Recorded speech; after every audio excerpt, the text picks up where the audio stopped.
This is Vermont Edition. I'm Bob Kinzel. The COVID-19 health pandemic has changed our lives in many different ways, and some of these changes could be with us for quite a while. Vermont's judicial system has also had to respond to this health crisis. Most non-emergency legal proceedings were suspended in the middle of March, and criminal and civil jury trials were also put on hold. What steps is the judiciary taking now to gradually reopen the court system? And will the pandemic have any longer-term impacts on the way that justice is delivered in Vermont? With us today to discuss these and other key issues involving the court system is the Chief Justice of the Vermont Supreme Court, Paul Reiber. Chief Justice Reiber, many thanks for being on the program today. Thank you, Bob. Thanks for having me. It's great to have you back on the program. Chief Justice Reiber, one thing that some listeners might not be aware of is the role that the Vermont Supreme Court plays in overseeing Vermont's entire judicial system. Would it be fair to say that the Supreme Court is administratively in charge of the court system in Vermont? Yeah, that's right. Under the Constitution, the Supreme Court wears two hats. One is decision-making, and that is what I think most people are most familiar with. But the other is that we sit as a board of directors, if you will, to administer justice throughout the state, through all the courts. Judges, we license the attorneys. We have a court administrator, very capable, Pat Gable, and staff who report to us ultimately. We have frequent meetings. I can tell you that we've spent untold number of hours since the problem with the virus emerged in meetings through the computer. We've had many hours of meetings. It's been a challenging time, but yes, the Supreme Court is very much involved. So take us back to the middle of March. The threat of the coronavirus is now becoming very real. There are enormous concerns about the spread of the virus in Vermont. Lawmakers are considering a plan to leave the State House and work remotely for the foreseeable future. What were your thoughts as you realized that this health epidemic could really stop life as we know it in Vermont, and that the state's entire judicial system might have to be put on hold? Yeah, it's daunting. To put it mildly, people have a right to access the justice system in order to resolve disputes. The justice system is necessary to maintain order through the criminal justice system. It's been very, very difficult to have to move individually. As an institutional arm of the democratic system in the state, to have to move to isolation. One of the things that I think maybe people don't actually think about very often, that justice is a very human undertaking. The decisions that judges issue are obviously personal decisions, individual decisions. It's very important that judges act in a detached manner, applying only the law. But the fact is also that we rely upon a very close human interaction in order for the system to work properly. Lawyers in a courtroom need to be able to confer with their client in a private, confidential manner, even during the proceedings, even while the proceedings are ongoing, so that a lawyer can whisper in a client's ear, and vice versa, so the client can communicate back, obviously without disrupting the proceedings. We have witnesses who come into court to testify and sit in a chair next to the judge in the courtrooms across the state, and right in front of a jury of typically of 12 people. And these 12 people are charged with, and it's a very important responsibility that they undertake. It's critical to the ordinary operation of justice under our laws and under our Constitution, that people will be judged by their peers. But they sit right next to each other. Look at any jury box in the state.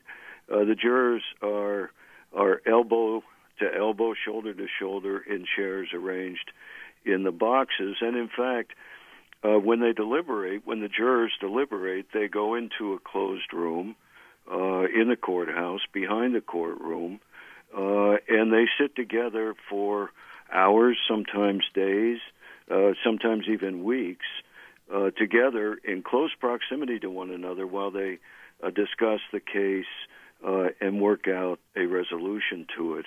So all of these things, I would point out, are extremely important to our serving the public, our fulfilling the responsibilities we have under the Constitution to the public.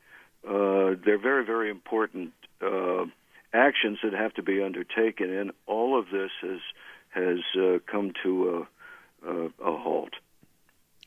You know, Chief Justice Reiber, it seems like a lot of the business community and others have used Zoom technology to hold video meetings.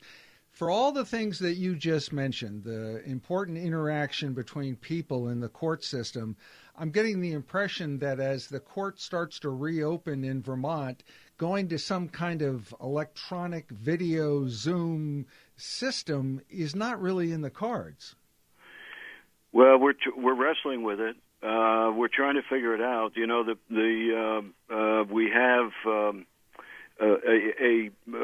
a planning committee chaired by my friend Justice Harold Eaton and colleague Karen Carroll that has been working heroically with other members of the court administrator staff and the court administrator herself and the chief administrative trial judge, Judge Grierson, for over a month. They issued a report that's publicly available on our website, a ramp-up report, if you will, and we began to reopen our courts the first Monday in June. I think it was June 1. But it's very, very difficult. The practices and procedures that we're putting into place are novel. They're new. It's not necessarily practices and procedures that everybody is familiar with, of course, because they are new. We're trying to learn as much as we can from colleagues in other states. The National Center for State Courts, a very important organization down in Williamsburg, Virginia, has been extraordinarily helpful with webinars that many of us, if not all of us, have watched. There was one I attended a couple Fridays ago. There were over 2,000 people, not just around the country, but around the world, that were participating, trying to learn and brainstorm ideas about how to reopen courts in a way that is safe. One of my colleagues, great colleagues, Beth Robinson, wrote an important comment to the administrative order that we issued initially on March 16th, that we've amended several times since then, but that's also publicly available on our website.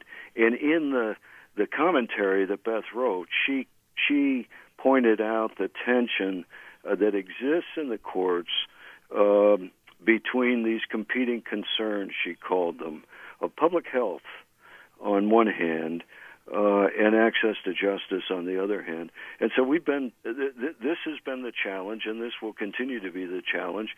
But believe me, we have such great people working in the courts, Bob, as I know you've heard me say before, and it is absolutely true. Terrific, hardworking people who are very dedicated to service to the great state of Vermont, and I'm sure we're going to get through this. Chief Justice Reiber, you were talking about the competing concerns and the tension of health and legal issues.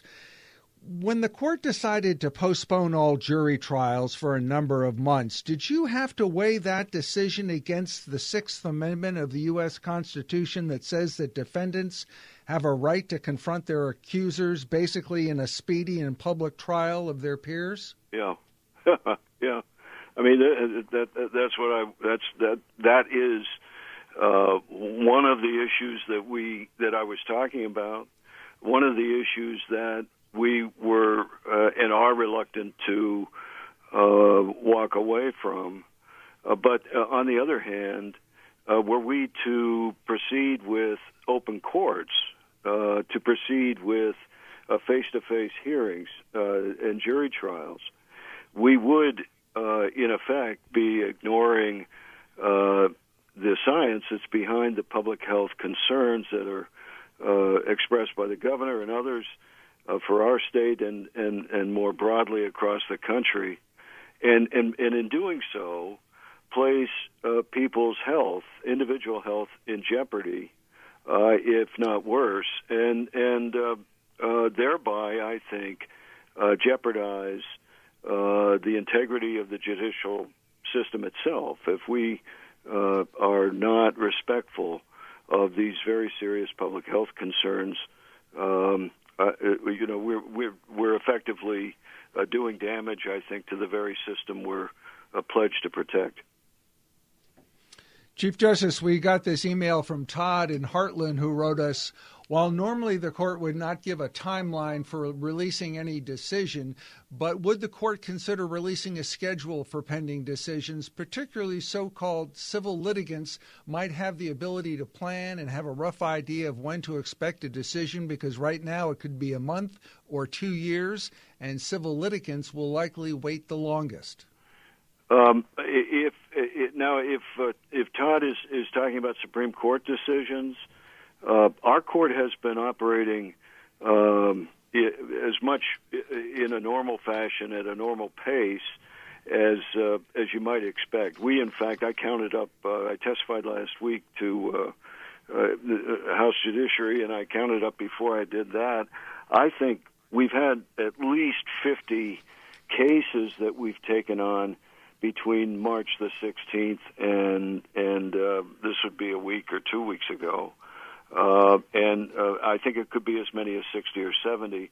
And we've been holding hearings over a WebEx platform where we've actually had virtual connections through the Internet with lawyers, in some cases with parties who have not lawyers, they have no lawyers and are coming into court without a lawyer. We've entertained those arguments as well, and the decisions in these cases are moving apace as best we possibly can. We don't populate the courthouse. None of our courthouses in the state, by and large, are populated. There are exceptions, and of course, since June the 1st, there's been more activity in individual courts around the state. But we placed a hold on March the 16th on all cases except for emergency matters of the kind of we postponed all jury draws and jury trials. We did allow arraignments to go forward for defendants in custody, criminal defendants in custody, of course. We permitted juvenile temporary care hearings and emergency motions to suspend parent-child contact in juvenile and domestic cases. These are examples of the things that were permitted to proceed. So decisions in those cases would, I expect, be coming in the ordinary course. But if we're talking about a civil suit of some kind, if Todd is talking about a civil suit of some kind. I think Todd was talking about the Supreme Court specifically. Okay. Well, I would hope we're and I think we are moving at our pretty much our normal pace, except that, believe me, the meetings have been almost constant, so that has interrupted some of the workflow. Let's go to our listeners and start with John, who's calling from Vershire. Hi, John. Welcome to the program. Oh, thanks so much for having me. Thanks to the Chief Justice Yeah, John, there's a lot of information, Chief. Yes, I appreciate it very much. There's a lot of information right now. I'm a scientist. What's going over in Iceland, and there's no mandatory mask rule. People are without masks, and their cases are significantly lower. Huh? Excuse me? Where are you talking Over about? in Iceland. Over in Iceland. Iceland. Oh, okay. Yeah, and cases are significantly, the transmission rate is significantly lower per capita than America, certainly, and Vermont. The IQ is also higher per capita than America, and they do not have a mandatory mask rule at all. So I just wanted to make sure that we're listening to the science. These are conspiracy theories. Anyone can look them up online. It's real straight shot talk here. And I'm just wondering why we're wearing the masks. Is it for fun? And or I hope it doesn't become mandatory. Thank you very much. Bob, could you repeat the question? I'm not sure I caught it all. It was garbled. I'm sorry, his voice was a little garbled. Yeah, I think John expressed some concerns about mandatory mask requirements and that they were unconstitutional. It's interesting to see that we're seeing it in Vermont's retail reopening, that both stores can require their employees to wear masks, and in some places, some municipalities, they can also require all customers to wear a mask. Yeah. And I also noticed, Chief Justice, that there was a ban in Ohio for people, or in Ohio there was a rule that people coming into the judicial system needed to wear a mask, and the Ohio Supreme Court said, no, that's not allowed. People need to see each other. Well, I haven't heard about that, and I stay pretty... I'll reach out to my friend Maureen O'Connor out there and find out if that's the case, but I stay pretty close to the news, what state courts are doing around the country, and I sure haven't heard about that. But let me say this. If you come to a courthouse, you got to wear a mask. That's our rule, and it's a sensible rule, and we're following the science. The risk that is at play here is a significant and substantial risk, and particularly for older people who are compromised and anybody who has a compromised health situation of one kind or another. We are a system of justice in our state, and this is true across the country, where people don't come, by and large, because they want to be there. You go to a store to shop, that's a voluntary act on your part. That's different. We are telling people that they must come to court on certain occasions, and so it's not an act that is one that we're controlling in effect. And I think our judgments, the judgments we're making about keeping faith with health directives and the science that we understand is out there are consistent with the responsibility that we're exercising.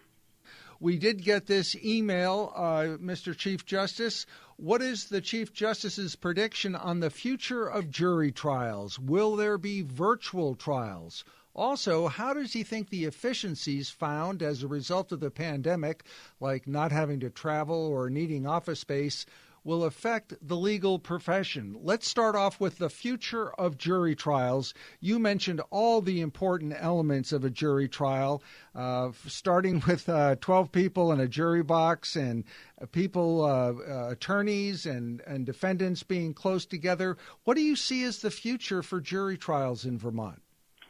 I think the jury system is an important, even a vital tenet of the justice system in our state and in our country. I think it's very important that people are involved in the justice system. We have lay people, for want of a better word, who are involved in many, many aspects of the administration of justice, and I could go into that, Bob. But it's really important to me and to my colleagues, I know, that we have the good common sense of people who are not professionals of one kind or another in the system, that are involved in decision making. I think it is a very important balance to our duties. So I think, I think juries will be back, and I think it's going to happen. Our present order postpones all criminal jury trials until September 1, and all civil jury trials until after January 1. And those dates are subject to change. They're not cast in stone. We will reflect on the choices we've made as new information comes in, and modify them if it appears that it would be in order. There was an opportunity a few weeks ago to watch a virtual jury trial that took place in Texas, right outside of Dallas. This was something that was facilitated again by the National Center for State Courts, and a number of us watched it. It was live, and they essentially had 12 people, I think it was 12, something, it may have been even more, who were appearing on, I think it was on YouTube. They broadcast it through YouTube. They were appearing, but it was a Zoom platform. I think that's the case. Anyway, each of the jurors were appearing using their smartphones. So when you watched it and watched the lawyers ask questions of the jurors, they were picking a jury. When the judge addressed them, each of them was in a separate window on your computer screen, and you could see them when they talked. You could watch them even when they were not talking. And it was, I think, a fairly successful exercise. It was an advisory jury, it turned out, there was no decision that was actually made by the jury, but it was a pilot that they tried, and I think it educated a lot of us about the importance of technology in trying to get going again. Of course, the limitation for us, and one of the lessons learned, I think, that I would talk to you about and talk to the listeners about, is how important it is that we have good broadband in this state that reaches all corners of the state. This is a very important thing, and one of the limitations we've learned in the work that we've done since March 16th is that there are hiccups, there are glitches in connectivity with people who have attended Supreme Court hearings, for instance.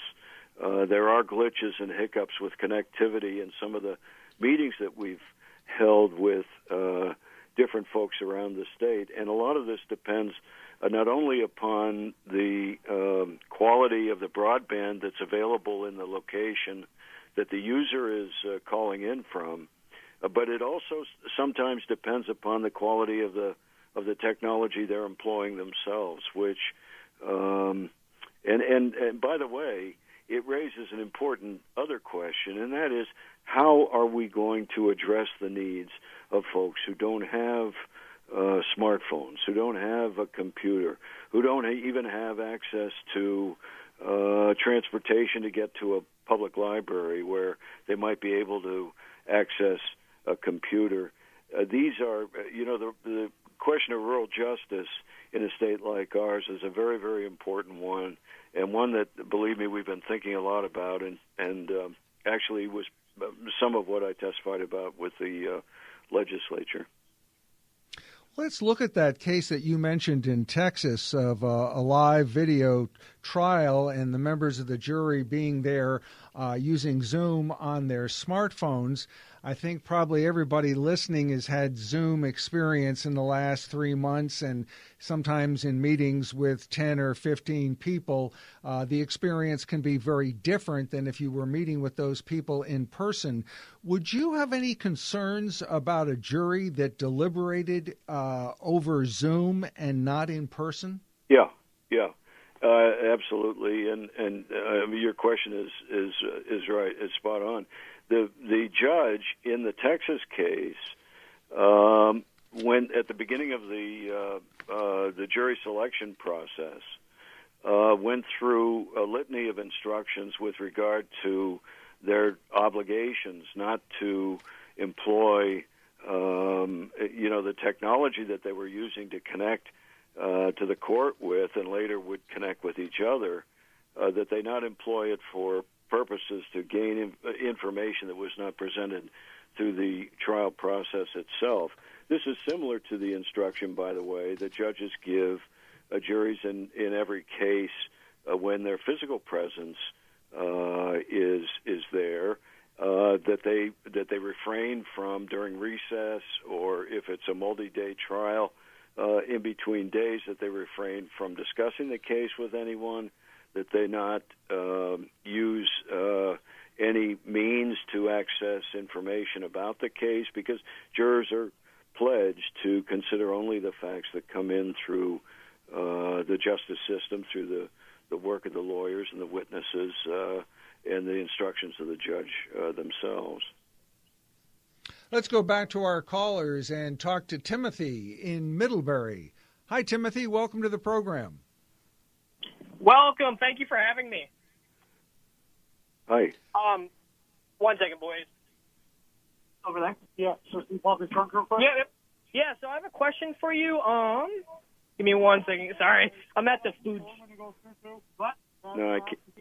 Well, Okay. we're going to have to, Timothy, have you got a question for us? It sounds like you got a lot going on.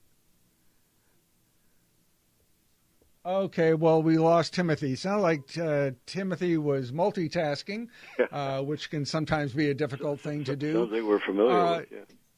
Chief Justice, we got this email from Carolyn who wrote, I'm concerned about the court's recent decision requiring the release of persons held without bail pre-trial for violent offenses because the court is unable to hold jury trials within a 60-day period. Are there any proposals to address the risk this poses to public safety? I'm not sure what decision she's talking about. That maybe she's thinking of another state or another jurisdiction.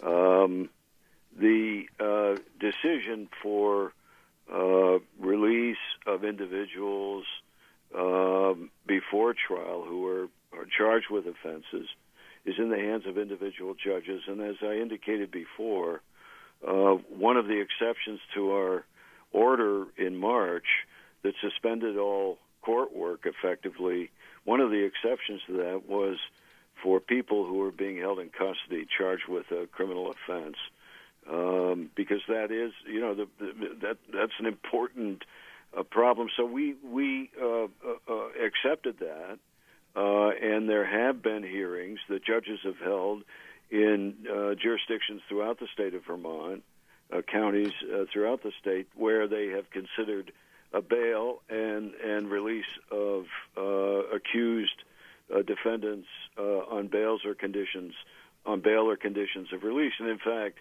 the Supreme Court has heard on multiple occasions since the middle of March appeals from those bail decisions.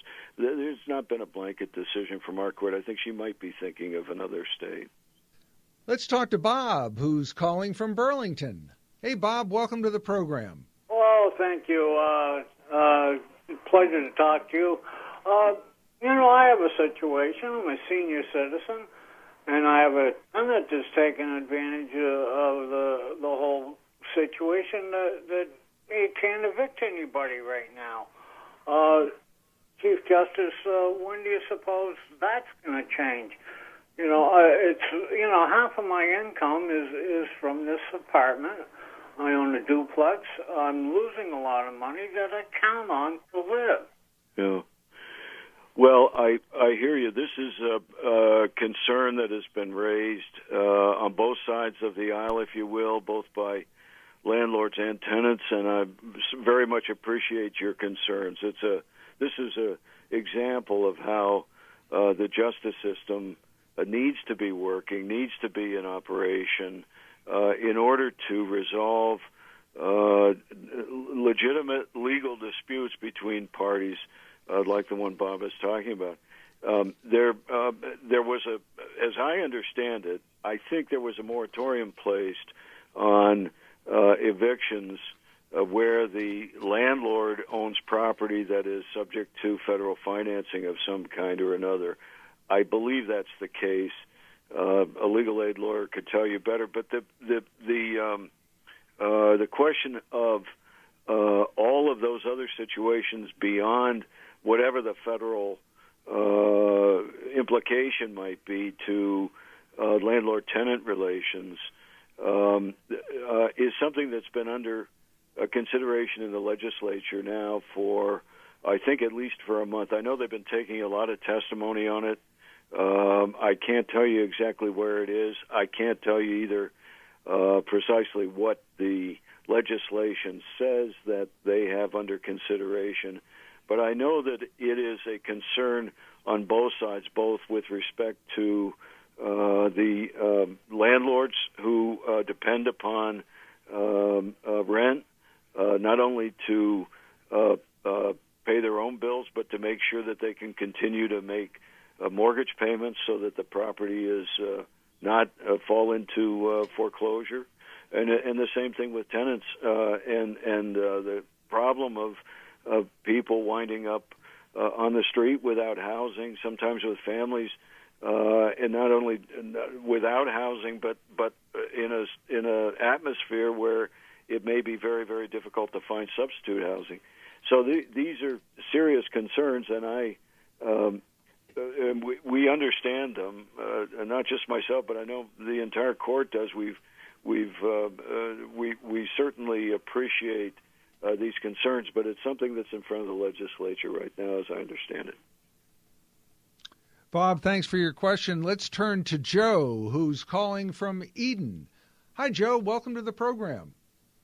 Hi, how are you? Great. Yeah, my question was, what is the justice? How does the justice feel on the emotional impact and the connection on jury trials and such from defendants on being in person?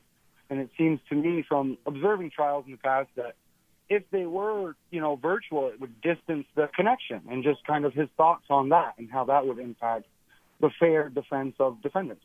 Yeah, I thanks, Joe. I think that's a great question. I think that the bar. I have a weekly telephone call with leadership in the bar, Beth Novotny, who's the president of the Vermont Bar Association, and Terry Corsones, who's the executive director. And it's really been very, very useful. We've been doing it since the order started, and this is an issue that they've raised. What is the impact on decision making by a judge or a jury where the parties themselves are appearing by video, virtually, not in their physical presence. One of the concerns the bar has raised that is linked to this is will lawyers who appear virtually at a hearing, not at a trial perhaps, but at a hearing before a judge, where maybe the other opposing attorney is physically present in a courthouse, which is possible now that we've begun to reopen, will their interests and their clients' interests be treated differently? It's a very interesting question. It's not to say that we haven't employed video accessibility for some time in a number of different ways.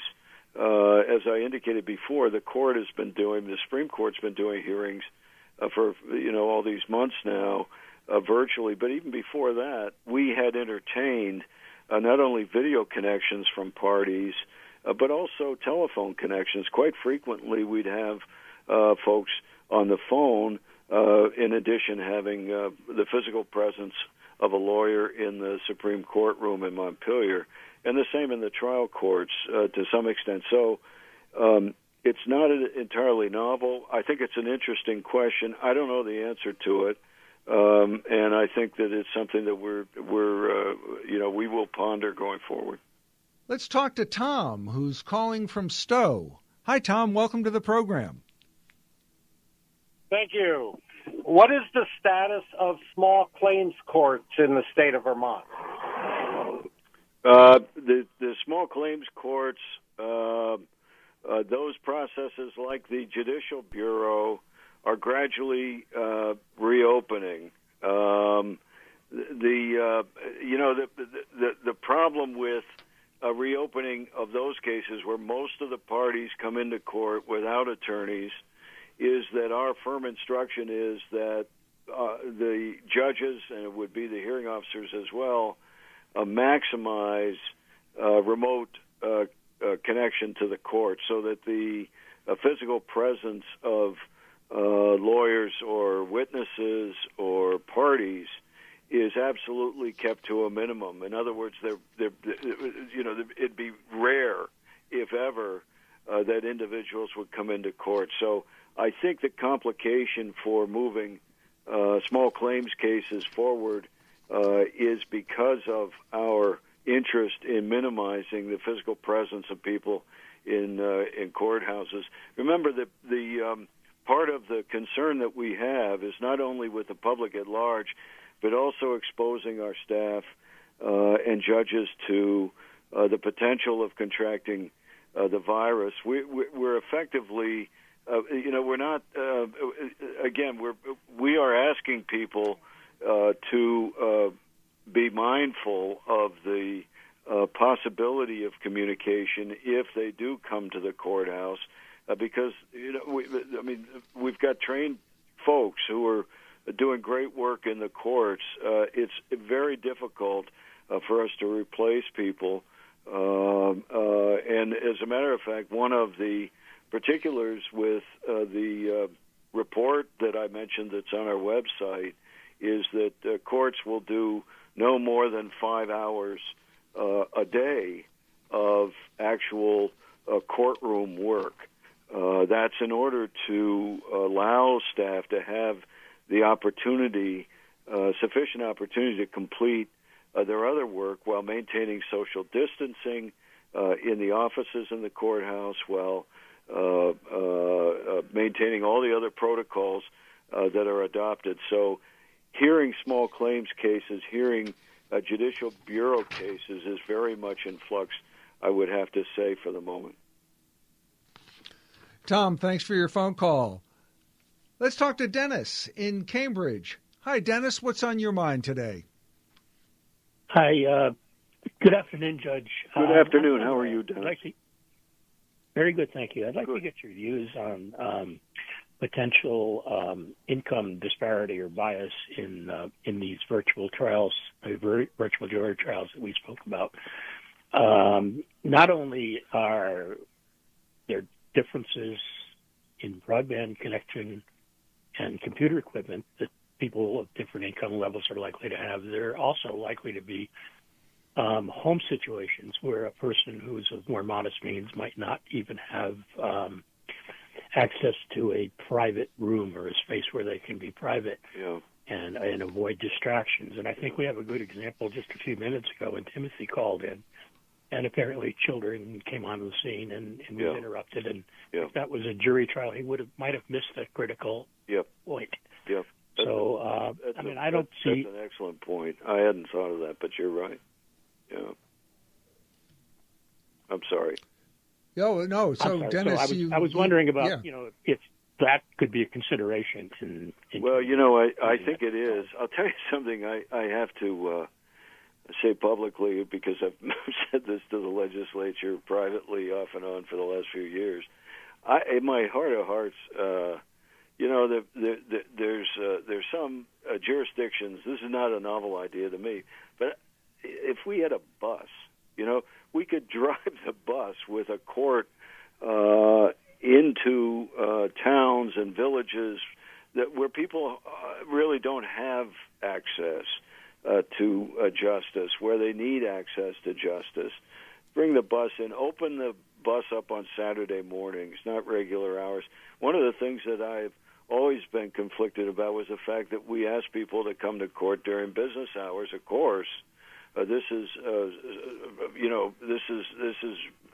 because we follow the ordinary rules of maintaining a business, of course, during regular hours.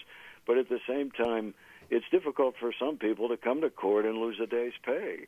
And so to the extent we could schedule to avoid that kind of consequence to folks, I would say would be a good idea.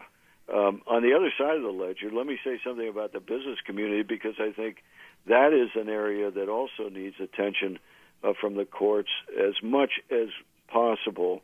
I have friends in Rhode Island where the courts down there have opened a very interesting docket specifically tailored to the business community to help try to, and I won't go into all the detail, but try to protect not only small business in the state of Rhode Island, but also the jobs that they provide. I'm not sure how that system is going. I know they started it about a month ago, but it's a good idea as well on the same line of thinking.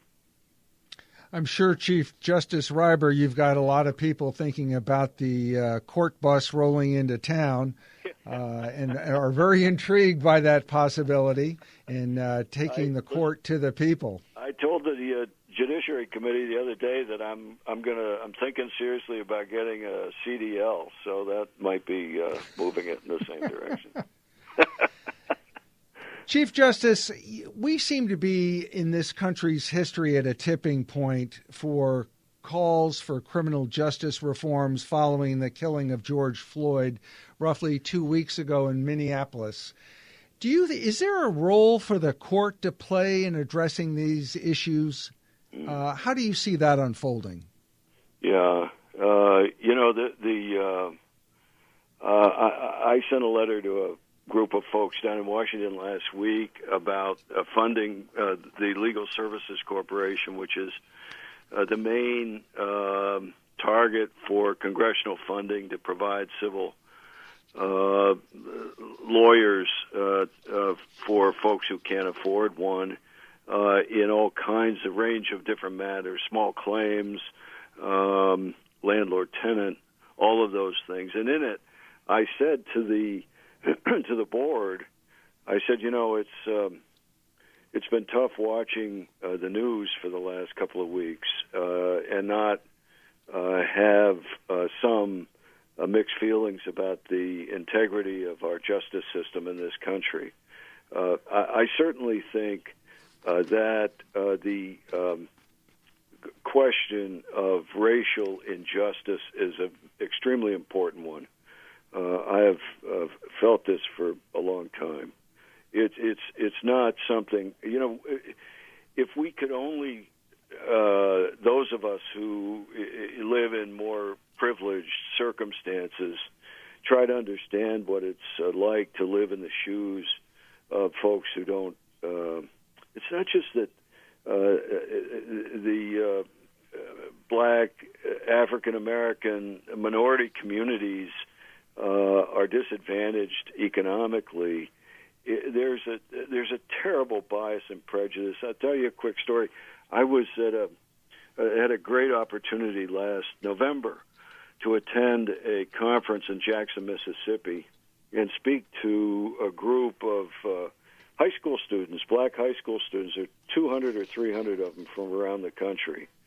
And speaking at that conference, and I wound up having lunch with him. Andy Young, the former ambassador to the UN when Jimmy Carter was president, mayor of Atlanta. Andrew Young spoke to these young people in an auditorium at Jackson State University. And I was so taken with his stories, and I won't tell you the stories, but I could, that essentially he was trying to help these young people understand that nonviolent response to the kinds of excesses, the physical confrontations that they will experience and have experienced in their lives, is the way of the future. And what got me was the fact that this conference, which happens every year, there'll be another one this year. I told them I hope they'll invite me back again, and I hope they have it. The fact that we are living in a society where this generation, that generation, Andrew Young's generation, there are many other civil rights heroes that were at this conference. Those people are having to talk to young people about trying to control their temper, trying to control their response to injustice.